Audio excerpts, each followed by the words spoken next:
जय श्री राम दोस्तों। आज हम लोग बात करेंगे चूड़ामणि पे। हमारे श्री हनुमान जी कहते हैं जाके सीता माता से, मात मोह दीजिए कछ चीना, जैसे रघुनायक मोह दीना। चूड़ामण उतार तब दयऊं, हर्ष समेत पवन सुत लयऊं। तो आखिर भक्तों ये चूड़ामणि थी क्या? हम आपको बताना चाहते हैं यूट्यूब के माध्यम से कि ये चूड़ामणि है क्या। चूड़ामणि दोस्त भक्तों था एक वरदानी। तो इसकी कहानी शुरू होती है कथा। वासुकीनाग की दो कन्याएं थी, सुनैना सुलोचना।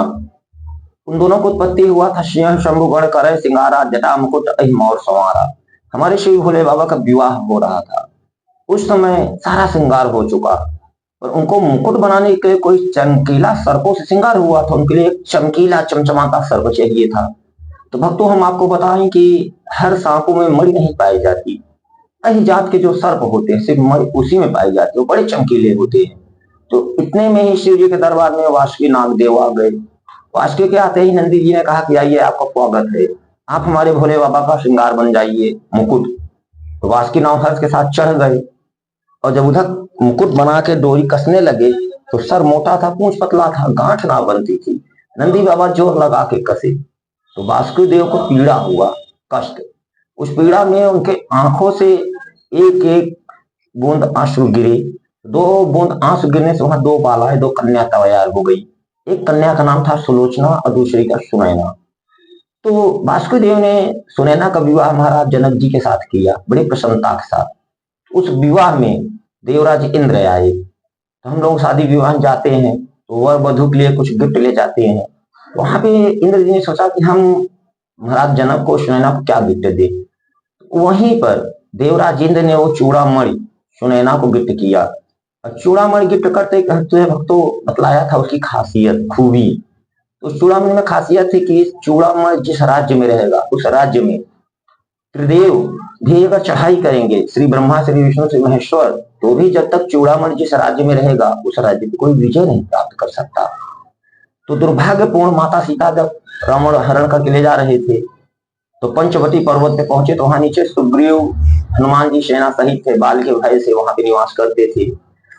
तो जो सीता जी ने उन सबको देखा, उन्होंने श्री राम खोजने आएंगे पता था, तो उन्होंने निशानी के तौर पे एक दुपट्टे में अपने सारे आभूषण लपेट के गिरा दिए। पर उनको ध्यान नहीं आया चूड़ामणि के बारे में। उन्होंने चूड़ामणि के साथ ही लंका चले गया। तो इधर जब जटायु द्वारा प्रभु श्री राम को पता चला माता सीता का हरण की बात की, रावण दक्षिण दिशा में ले गया।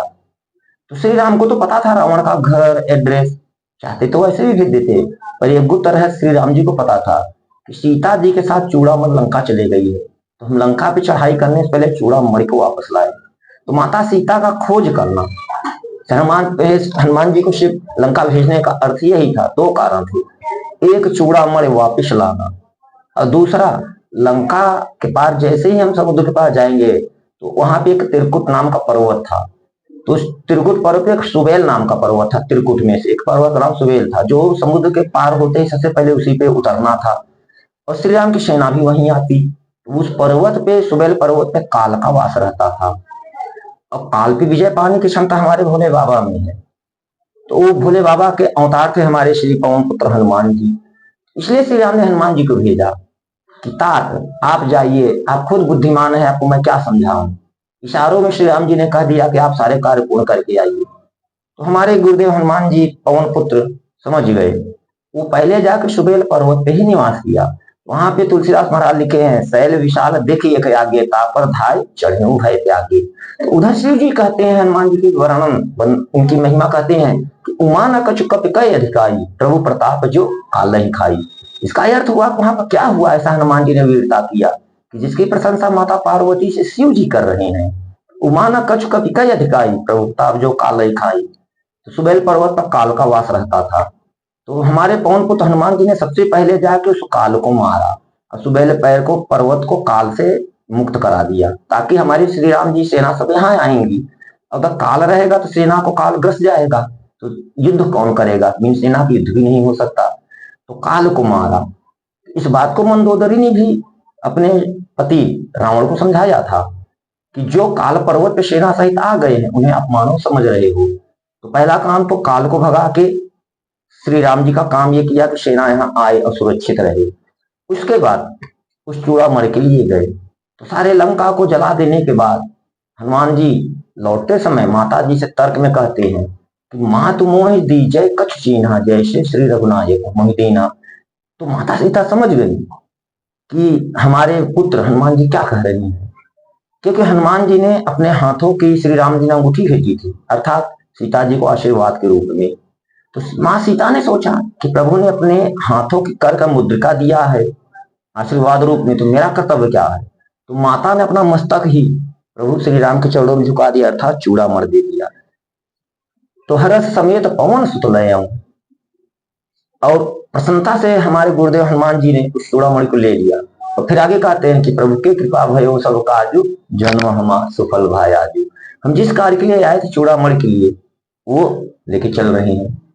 तो आते समय श्री राम जी ने आशीर्वाद हनुमान जी को दिया था, मुख मुद्रिका मेल मुख माही जलद लाग गए चल जनाए। उस मुद्रिका को मुख में डाल दिया था और वो श्री राम की कर मुद्रिका हनुमान जी पूरा लंका पहुंचा दी।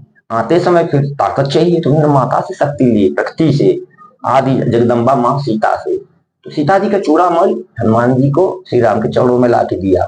तो ये चूड़ामणि की खूबी थी कि चूड़ामणि जिस राज्य में रहेगा उस राज्य में कोई विजय नहीं प्राप्त कर सकता। इसलिए रावण के ऊपर आक्रमण करने से पहले प्रभु जी को चूड़ामणि चाहिए था। हमारे पवन पुत्र हनुमान जी ने चूड़ामणि प्रभु के सामने रख दिया लाके, और रावण को निष्बल निर्बल बना दिया। उसके बाद प्रभु ने सेना सहित समुद्र पे पुल बांध के लंका पे आक्रमण किया।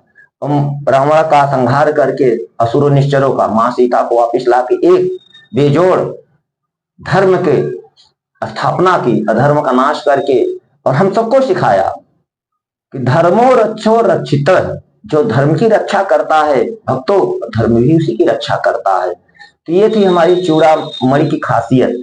और श्री सीता को खोजने का मेन उद्देश्य श्री राम का ये था, सुबेल पर्वत को मुक्त करना काल से, और उस वरदानी चूड़ामणि को वापिस लाके श्री राम के पास देना, ताकि हम लंका पे आसानी से विजय प्राप्त कर सके। तो बोलो श्री पवन पुत्र हनुमान की जय। जय श्री राम।